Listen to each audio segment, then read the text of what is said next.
सिद्धक्रिया बाबाजी नमः।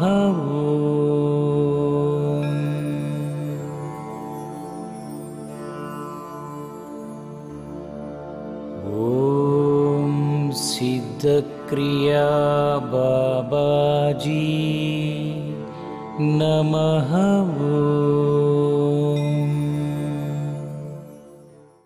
My dear Vedabans and Veda Sannyasins, welcome to Himalaya Siddhakriya Yoga.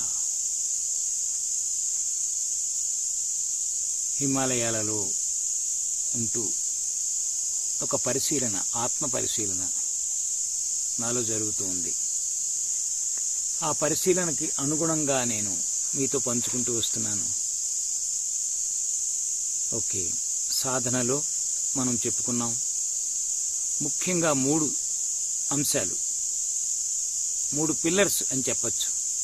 సాధకుడికి మొదటి దశలో ఈ 3 అంశాలు ఖచ్చితంగా అనుసరించి తీరాలి. ఏమిటవి? శ్రవణం, మననం, నిధిధ్యాసన. ఇంతకుముందు మనం శ్రవణం గురించి చెప్పుకున్నాం. ఈరోజు మనం మననం గురించి తెలుసుకుందాం. ఏమిటి మననం అంటే? ఇది చాలా ముఖ్యమైన అంశం. శ్రవణంలో ఒక గురువు దగ్గర నుంచి సత్యాన్ని తెలుసుకోవటం, వినటం. శ్రవణం వినటం ద్వారా గురువు దగ్గర నుంచి అథెంటిక్గా, అథారిటీగా, ప్రమాణంగా ఉన్న సత్యాన్ని, ఏదో వేగ్గా మాటల గారిడితోటి కొంతమంది చెబుతూ ఉంటారు, అది కాకూడదు. వేగ్గా ఉండకూడదు. ఏదో మిమ్మల్ని తృప్తిపరచడానికి, మిమ్మల్ని గొప్పవాళ్ళు అనటానికి, మీరు చాలా గొప్పవాళ్ళు, మీరు అన్ని తెలిసిపోయే మీకు అని ఏదో మెచ్చుకుంటూ కొన్ని సత్యాలు చెప్తూ ఉంటారు. మాటల గారడి ఉంటుంది. ఒక మాటని వాళ్ళ పద్ధతిలో వాళ్ళు చెప్తూ ఉంటారు. అది కాదు. అక్కడ మీరు వినే వ్యక్తి ఎలా ఉండాలంటే, మీకు తగినట్టుగా మీ స్థాయిని గుర్తించి చెప్పే విధంగా. సామూహికంగా చెప్పేది వేరండి. సామూహికంగా చెప్పే సత్యం జనరలైజ్ చేస్తారు. చాలామంది గురువులు, పండితులు కూడా ఉపన్యాసం ఇవ్వమంటే జనరల్గా, జాగ్రత్తగా, అది ఎవరికి నొప్పించకుండా అందరూ తనని ఒప్పుకునేలాగా, మెచ్చుకునేలాగా దాన్ని బ్యాలెన్స్డ్గా చెప్తారు. సత్యాన్ని సత్యంగా, సూటిగా చెప్పరు. చాలామంది, అందరూ కాకపోయినా చాలామంది చేసే పని అది. రంజకంగా ఉండాలి, ఒప్పించాలి, మళ్ళీ వీళ్ళందరూ వినాలి, రావాలి అనే భావన ఉంటుంది. కాబట్టి అక్కడ మరి సత్యం రాదు, బయటికి రాదు. అసలు సత్యం బయటికి రాదు. అక్కడ ఉన్న ఆ ప్రేక్షకులు వినే వాళ్ళకి తగినట్టుగా సత్యాన్ని వాళ్ళు వివరిస్తారు. కానీ సత్యం చాలా బలమైనది, లోతైనది. అది చాలా ప్రభావితంగా, ఇంకా అది విన్న వ్యక్తి ఈ క్షణం నుంచి నేను ఆచరించాలి అని, ఈ క్షణం నుంచి నేను మార్చుకోవాలి, నన్ను నేను మార్చుకోవాలి అనేది అక్కడ ఏర్పడిపోతుంది. అంత చక్కగా ఉంటుంది. అక్కడ మీకు తగిన మీ స్థాయిలో ఉంటాయి అక్కడ మాటలు. కానీ సభాముఖంగా చెప్పేవాళ్ళు ఎలా ఉంటాయి చూడండి పాపం. కాబట్టి అక్కడ వాళ్ళు కూడా, వాళ్ళకి తెలుసు నేను నా సత్యాన్ని నేను సత్యంగా చెప్పట్లేదు, చెబితే ఇక్కడ కుదరదు. 1-to-1 ఉన్నప్పుడు వేరు, సభాముఖంగా వేరు. కాబట్టి అలా చెప్తూ ఉంటారు.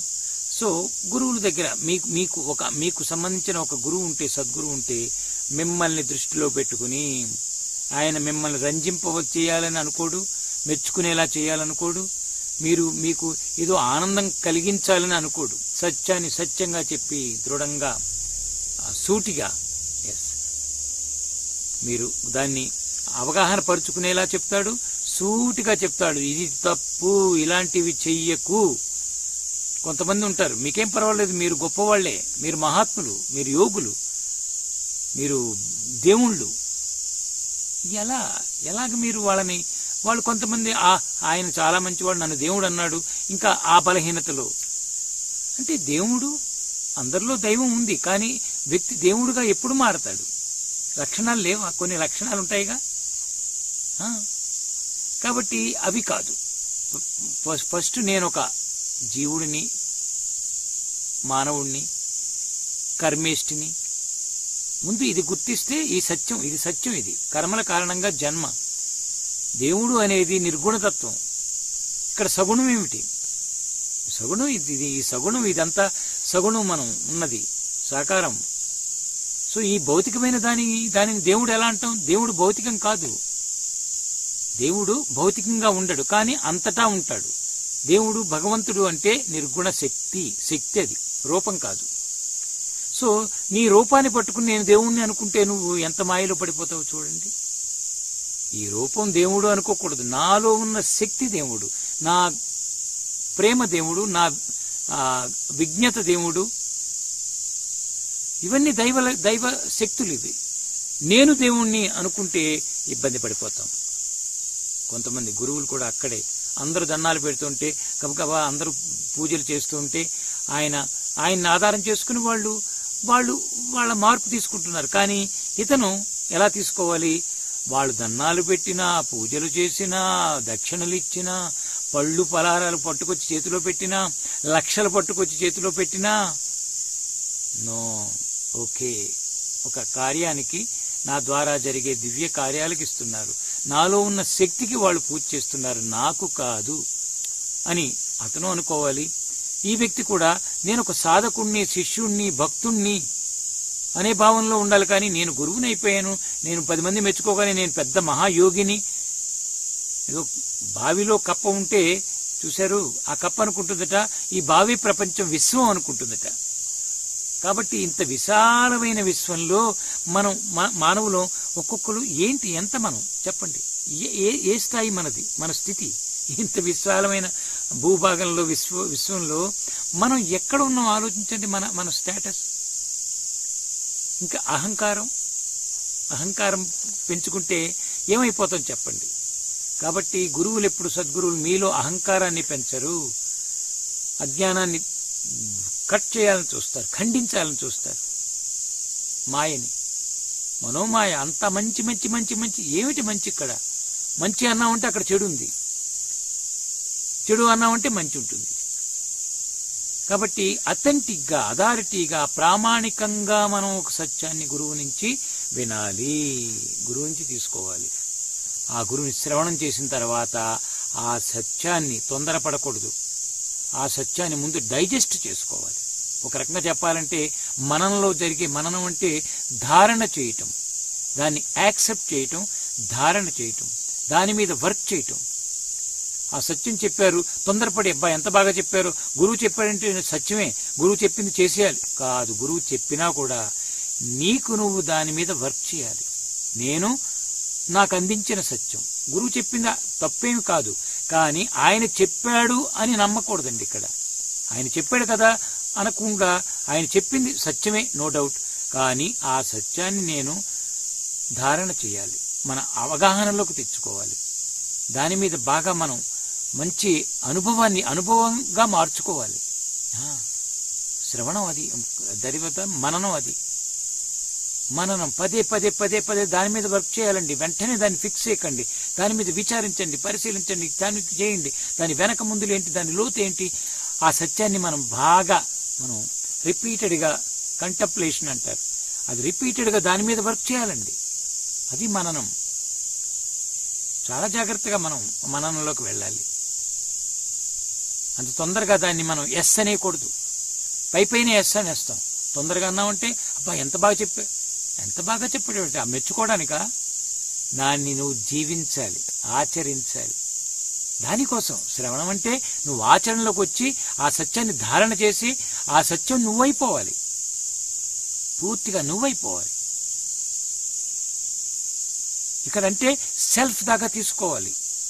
నేను అనేది ఏదుందో లోపల అక్కడికి తీసుకుపోవాలి. ఈ సత్యాన్ని ఆత్మ దాకా తీసుకుపోవాలి, ఆత్మతత్వంలోకి తీసుకుపోవాలి. అది నీ అంతరాత్మగా మారిపోవాలి ఆ సత్యం. అది నేను అనేది ఒకటి ఉంది, వాట్ ఐ యామ్ అనేది ఉంది కదా, ఆ రియల్ ఐ దగ్గరికి తీసుకెళ్ళిపోవాలి. దానిగా మారిపోవాలి మీ సత్యం. అప్పుడు ఆ గురువు చెప్పిన సత్యం మీలో మార్పు తీసుకొస్తుంది. పైనే తీసుకోకూడదు. అందుకనే కొంత సమయం తీసుకోవాలి ఆచరించడానికి. వెంటనే యాక్షన్లోకి వెళ్తే 4 రోజులు అయ్యాక నాకు కుదరట్లేదు, ఏం చేయను, సమయం దొరకట్లేదు, ఇది కష్టంగా ఉంది, ఇవన్నీ కారణాలు చెప్తారు. గురువు చెప్పే సాధనల విషయంలో ఇలాంటివి చెప్పేస్తున్నారు చాలా మంది. ఎందుకని? వాళ్ళు దాని మీద వర్క్ చేయట్లేదు, దాన్ని అవగాహన పరుచుకోవటం లేదు, ధారణ చేయటం లేదు. ఇది సత్యము సత్యము సత్యము అని పైకి అంటున్నాం, లోపల నుంచి రావాలి. ఇది సత్యం, నా కోసం నా గురువు చెప్పారు, నేను ఇది ఆచరించి తీరాలి, అంతే. ఆచరించకపోతే గురుద్రోహం అవుతుంది, కాబట్టి నేను ఆచరించి నిరూపిస్తాను, ఆ సత్యాన్ని ధారణ చేసి ఆయన మెచ్చుకునేలాగా నేను జీవిస్తాను, నేను జీవిస్తూ జీవిస్తూ ఆయన మెప్పుని పొందుతాను అనేది ఉండాలి. ఎస్, మననం మననం. అది మననం అంటే ఏదో స్మరించడం కాదు, ధారణ. లోపల అణువణువు ప్రతి సెల్లు ఆ సత్యం గురించి అవగాహన పరుచుకోవాలి. ప్రతి సెల్కి ఆ సత్యం వెళ్ళిపోవాలి, చేరిపోవాలి. మన దేహంలో మానసికంగా బుద్ధిపరంగా అంతటా ధారణ అయిపోవాలి ఆ సత్యం. అది మననం అంటే. ఇక రెండోది లేదు. ఎవరైనా చెప్తే ఇది సత్యం, ఇదిగో నేను నిరూపిస్తున్నాను, నేను తీసుకున్నాను, ఆయన చెప్పినట్టుగా నేను నా టోటాలిటీ, నా పూర్ణత్వాన్ని ఇచ్చి దీనిని ఆచరిస్తున్నాను అని చెప్పగలగాలి. అది మననం. మననం అంటే దాన్ని పూర్తిగా మనం చక్కగా మన లోపలికి తీసుకువెళ్ళిపోయి చక్కగా మనం దాన్ని ధారణ చేయాలి. అందుకనే దాని జాగ్రత్త కొన్ని రోజులు దాని మీద దృష్టి పెట్టాలి, అవగాహన పరుచుకోవాలి, చక్కగా దాన్ని ధారణ చేసుకోవాలి. అప్పుడు అది మన సత్యం అవుతుంది. Okay, happy. Thank you. Sairam. All the best. I love you so much. Happy.